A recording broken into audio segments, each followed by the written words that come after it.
Okay, guys, I'm going to go back through and explain a little deeper into polynomial division, long division.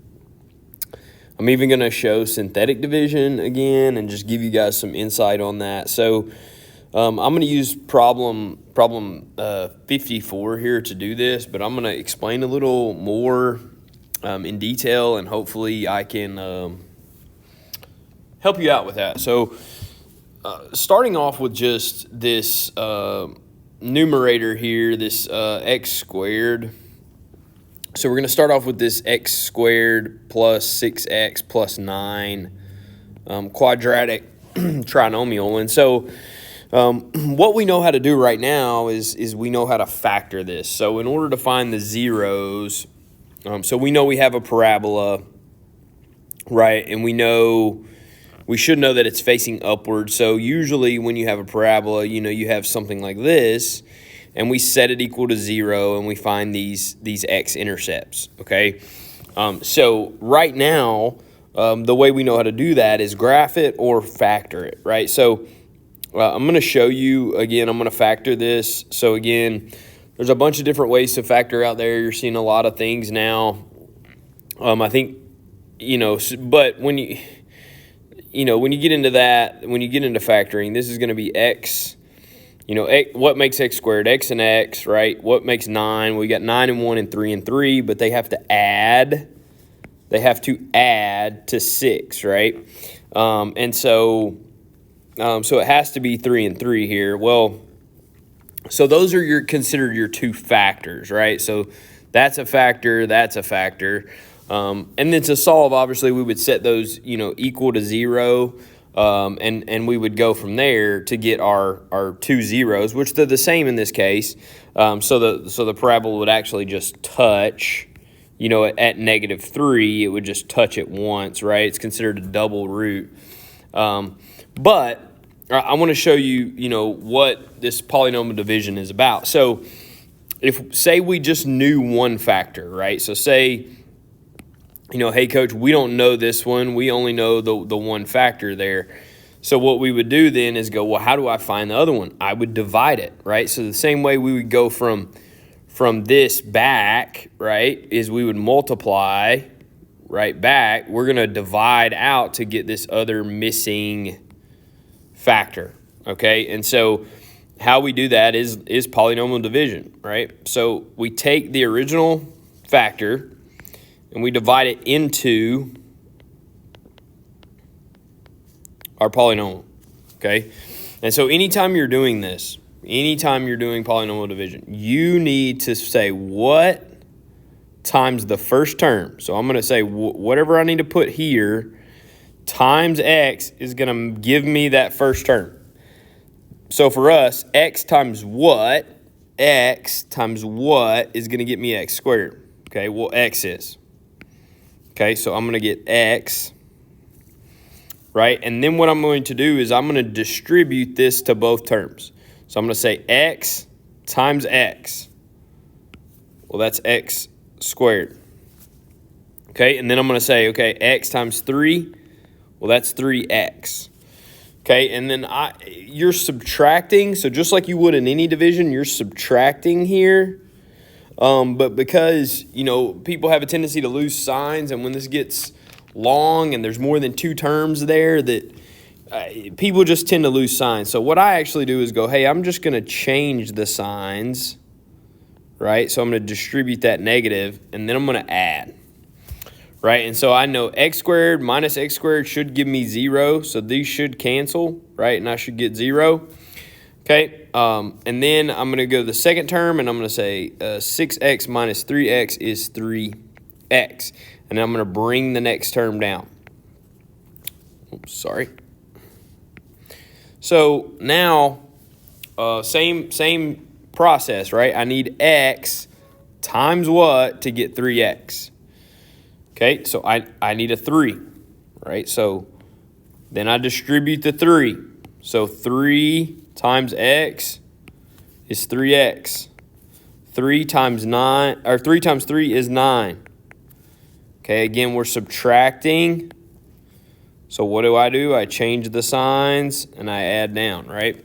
And so that just helps me again, so I don't forget that sign on the 9 and I don't miss this. So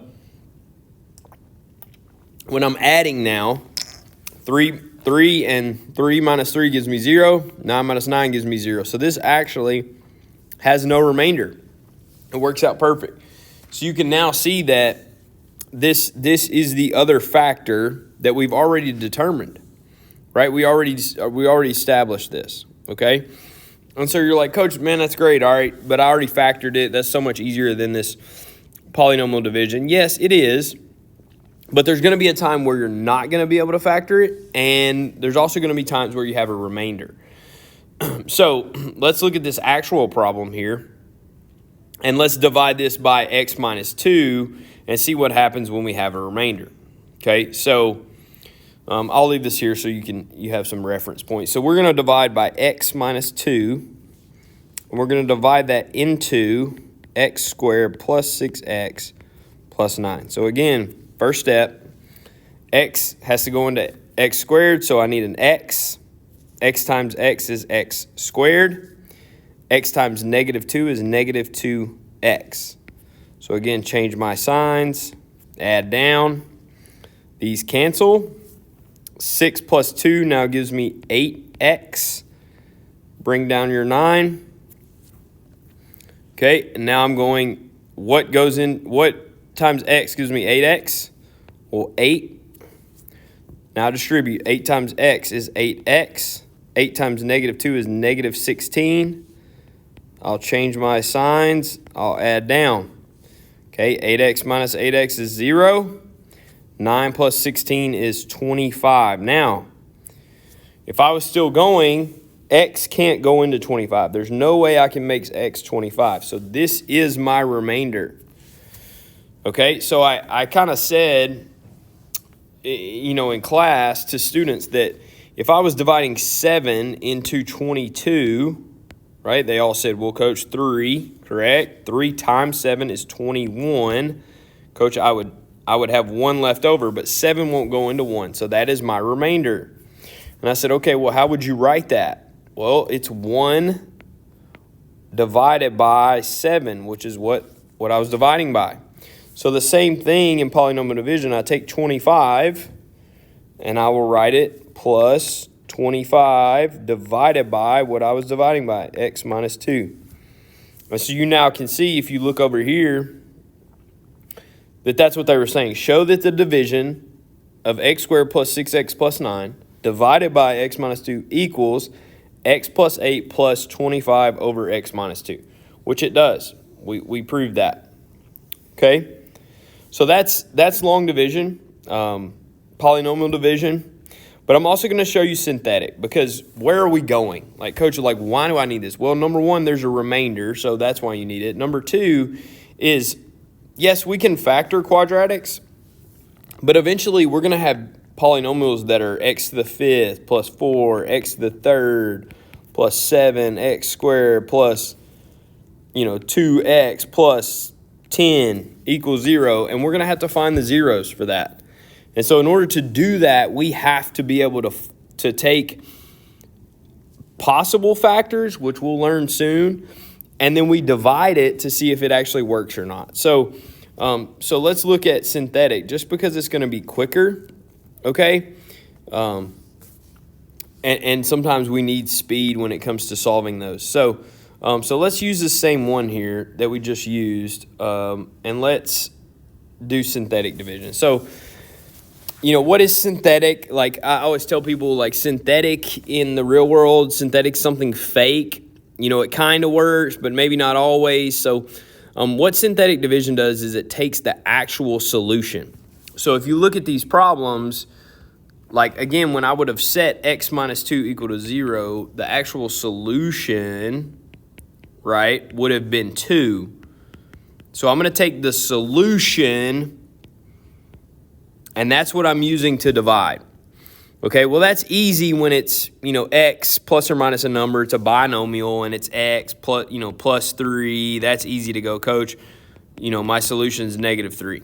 Okay, it becomes a lot harder when that is, 2x plus 5, right? So now your solution is, negative 5 halves, and that's what you're using. It could just get complicated when you're multiplying fractions and adding fractions. That seems to be a struggle for people. It's definitely doable to do synthetic division that way. I just tell people to kind of shy away from it when it's a fraction. But it's definitely not doable when, you have, a quadratic. When you have x squared plus 4x plus, 9, now there's two solutions. They may not be real. So to use synthetic division on something like that, it's going to be harder because, again, what does it use? It uses the solution. So I'm taking the solution, right, for x minus 2, and that would be 2, and I'm putting it there. And then I'm using the coefficients of my dividend, right? So 1, coefficient of x squared is 1, coefficient of 6x is 6, and then 9, right? So I use the coefficients, no variables there. And something I meant to state earlier that I didn't is you always have the highest degree to the lowest. So, or the largest exponent to the smallest, right? So x squared, if you look, this was x squared, x to the first, and then basically x to the 0. And it goes down. If for some reason there is one of those are missing, then I have to put a 0 placeholder in. Okay, and so that's the same for synthetic. So if for some reason this was x squared plus 9 and no 6, then I would have put 0x there and I would have put a 0 here. Okay, and you have to do that if one of those terms are missing. Okay, it's just you have to do it or you're gonna miss a term, right? So, all right. So steps to synthetic division. Step number 1: bring the first term down. Okay, so I always bring that first term down. Okay, and then from there, what I will do is I will take this term, the number, the solution number, and I will multiply it by the 1. So 2 times 1 is 2. Okay, and I put that once I multiply, I put that number here. Okay, and then I just add. So I'm going to add 6 plus 2 is 8. Same thing, multiply the 2 times the 8. Put it here. That would be 16. And then I'm going to add again. 9 plus 16, 25. Okay. The last number is always my remainder. Always. That's my remainder. Okay. And then I'll work my way up. This is a number. This would be x. And then if I had more, it would be x squared and then x cubed. Okay. That's always the way this works. So then writing my solution, I would have 1x, or just x, plus 8 plus 25, remainder over what I was dividing by, x minus 2. Okay, so that's how synthetic division works. It's definitely going to save you time when this, again, when we're solving for these big, long polynomials. So hopefully this clears up a little bit of long division and gives you, a reference point to go back and watch if you're struggling with the division.